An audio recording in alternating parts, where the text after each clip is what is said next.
Good morning, everybody. So this today, what I'd like to look at is is a quite a strange narrative. Again, in the beginning of Devarim, where the Torah brings us into the recording of, in a different way, of the story of what happened with the Meraglim. So the Torah tells us how Moshe Rabbeinu explains to them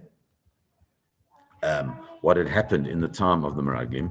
But Moshe Rabbeinu tells them that they brought the fruit and they gave the report. What was the report? That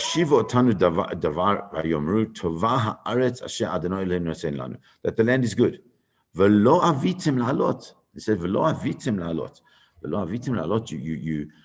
you refused. And you went against that which he had said. The way they translate that is that you flouted the command of Hashem. And then it says, and what was how did they do that? How did it express itself? There's one thing to have a value. In this case, the value of the way Moshe Rabbeinu is expressing it, the value of going keneged Hashem. But how does the behavior manifest itself? They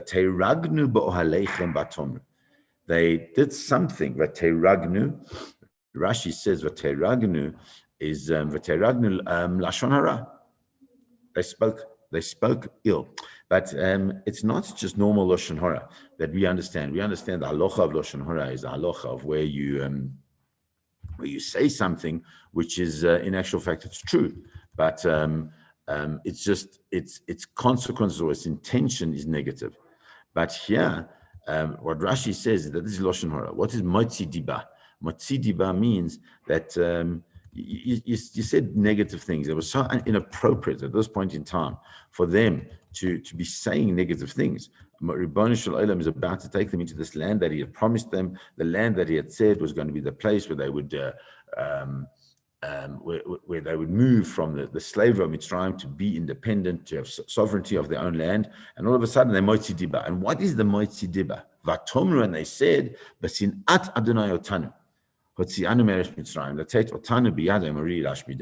That because Hashem hated us, she took us out of Mitzrayim in order to give us into the hand of the Emori. Rashi says, "Who are you?" Says, Hashem loved you, but you hated him. And it's clear from here that what Rashi is saying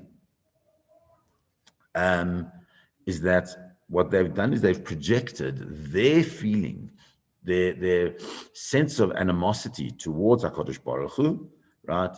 And they've made it that Hashem hates them. It's very easy to justify behavior when you say the other person. In actual fact, it's them themselves.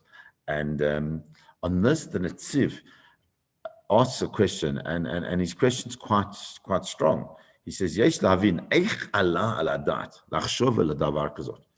He said, how can we possibly think this nonsense? He says, if the point of if Hashem wanted to destroy them, why would he go through the whole effort of taking them out of Mitzrayim and taking them through the Torah and taking them through the desert and all these things that he was doing for that period of time? Remember, this is in the first couple of years of them just having come out of Mitzrayim. They're on the border of Eretz Yisrael before the decree of the 40 years. So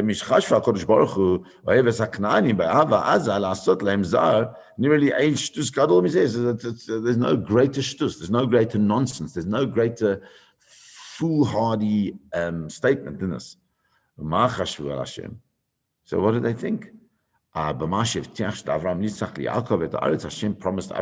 Yaakov the land. And Hashem went to the whole effort, for want of a better word, of Matan Torah with all the light and sound show that was there. Avala emes, the truth is, Shiad Uba Barur. They knew for sure, Shakadosh Baruch Hu Yiten La'eretz, Lador Shachareim V'lahem. They knew that Hashem was going to give the land to the generation after them and to them. And because of them, the Torah was given. V'rak shechashvu kesador hahu shehamru et Hashem gam b'Mitzrayim. What is it? He said, hold on a second. You see, the two generations. There's a generation that is coming out of Mitzrayim, and there's the generation that's going to go into Eretz Yisrael. Now, yes, there's of course a crossover. However, what he's saying what their thinking was that the door of Mitzrayim, which was a door which was not a connected generation in any way, shape, or form. We know that on the 49th level of Tumah, they had to grow to the point where they could actually be makabel, to accept the Torah at Har Sinai. That was a process. It didn't just happen. So therefore, says the Netziv, Imayam abidam b'Mitzrayim or b'Midbar, he says that what they're thinking was that HaKadosh Baruch Hu didn't want them as a generation. But if he had killed them in Mitzrayim, or had killed them in the Midbar, how would Moshe Rabbeinu have been able to lead the children all on his own? Therefore, he brought the adults as well.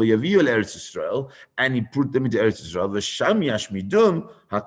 And there, Hashem wouldn't have to worry about it because the Knaanim would just destroy them. And that's where the protection of Hashem would come in, would be to protect the children of that next generation. And that's where HaKadosh Baruch Hu would make them into his nation, in his land, in a group of people that have only experienced really on a profound level the connection to HaKadosh Baruch Hu, and they haven't been involved in Avodah Zarah and all the things that Bnei Israel were in. In other words, what Bnei Israel are saying is that it was just like a utility for them as the adults to be in the desert and go into Eretz Yisrael.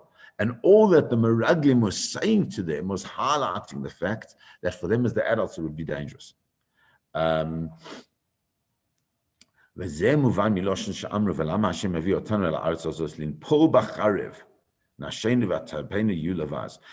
why it says when they do express their disdain for the for what would be happening, is that they say, we'll go into the land and our children will be lavaz, will be become as nothing.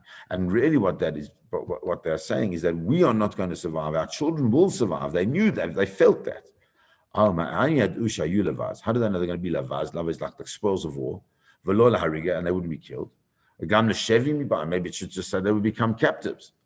What does it mean? What it means that they took the spoils, the booty of the war, means that they took their wealth, they didn't take themselves. And that's what Moshe Rabbeinu understood. He said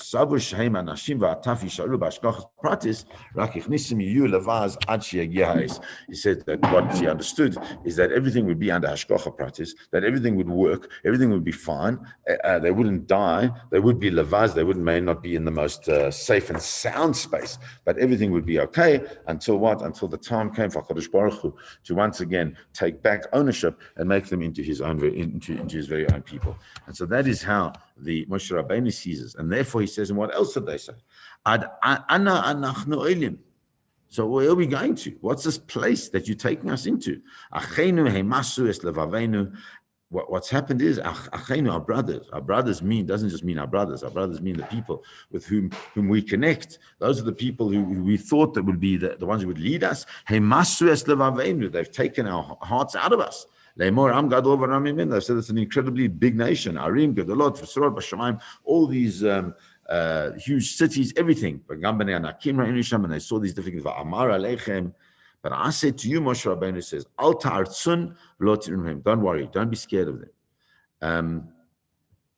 The Netziv says that it's clear for them, the fact that the report came, that it was a group of people that were so big, so large, people that were that would easily defeat them. Remember, these are slaves. They still have a slave mentality. They've always seen people. Power has been an issue. Rabbi Jonathan Sachs speaks about leadership. We spoke yesterday about leadership and power. Now they don't have. They at this point in time they see power as a space of leadership, as a space of control.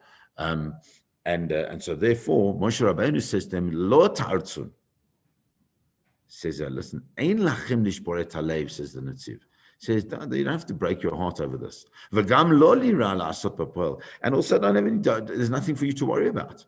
In other words, Moshe Rabbeinu is saying, Adonai Elohechem ha'olech lifnechem hu le'ilachem lachem. Kol asher asa itchem b'mitzrayim le'inechem. HaKadosh Baruch Hu is with you. Hashem's fought battles for you already. Hashem he took you out of Mitzrayim in front of your own eyes. So what are you worried about? Says the Netziv Ritzono Yisbarach Bakach Shelo Yu Nesafim B'Magefa Terem Yam Milchama. Ledafka Sheyu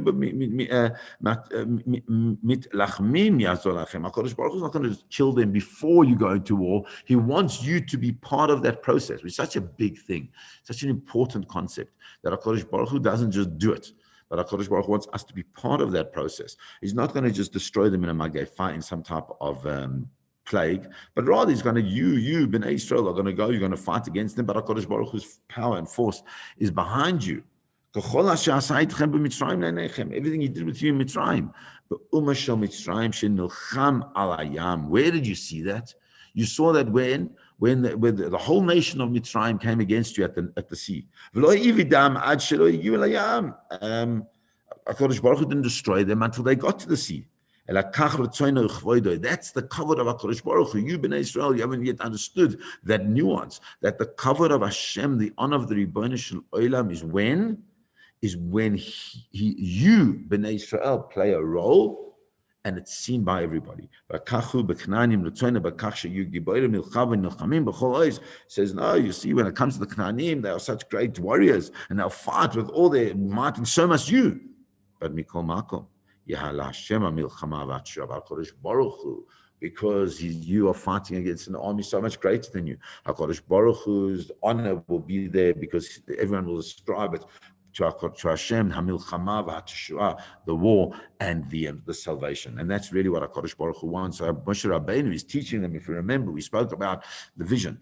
And the vision is for us to understand that it's through us, that HaKadosh Baruch Hu is gets the covered in the world. That's when HaKadosh Baruch Hu takes the lives of Nadav and Avihu, because they bring the Eish Zar. HaKadosh Baruch Hu says, Bikrovai Ekadesh, through those who are closest to me, I will become sanctified. And that's very much what's going on here, is that when Hashem doesn't do things stam, he does it through us so that we get a certain level of honor, a certain level of prestige.